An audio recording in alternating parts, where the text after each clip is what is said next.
కొత్త ఇష్యూ బయటకు వచ్చింది. ఈ హెరిటేజ్కి సప్లై చేసేటటువంటిది ఇందాపూర్ అనే సంస్థ. ఆ ఇందాపూర్ అనేటటువంటి సంస్థ గతంలోనూ తిరుమల తిరుపతి దేవస్థానం టీడీపీ అధికారంలో ఉన్నప్పుడు మాత్రమే నెయ్యి సప్లై చేస్తుంది. ఇప్పుడు కూడా మళ్ళీ టీడీపీ అధికారంలోకి వచ్చాక సప్లై చేస్తుంది. గతంలో దాన్ని బ్లాక్ లిస్ట్లో పెడితే 3 నెలల్లోనే బ్లాక్ లిస్ట్ తొలగించారు. ఒకసారి బ్లాక్ లిస్ట్లో పెడితే అట్లా గబక్కని తొలగించరు. మరి ఎట్లా తొలగించేసారో అర్థం కాలేదు.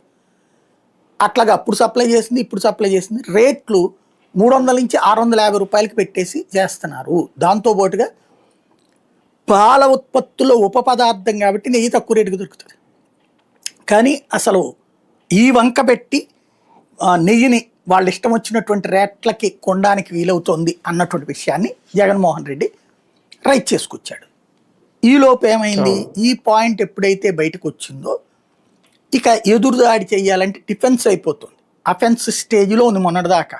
వాస్తవంగా చెప్పాలంటే ఈ ఏడాది నుంచి వీళ్ళకి బ్యాడ్ డేస్ వైసీపీ వాళ్ళు, తెలుగుదేశానికి గుడ్ డేస్ కూటమికి.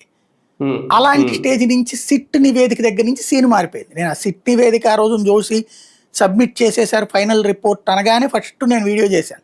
ఏంది ఎవరిని అరెస్ట్ చేయకుండా, అంటే వైసీపీ క్లీన్ చిట్ ఇచ్చినట్టే కదా, అక్కడ ఎవరి పేరు లేకుండా ఛార్జ్ షీట్లో అన్నటువంటి నేనే ఫస్ట్ ప్రస్తావించినప్పుడు అక్కడే అర్థమైపోయింది నాకు సీన్ ఏంటి జరుగుతుందని.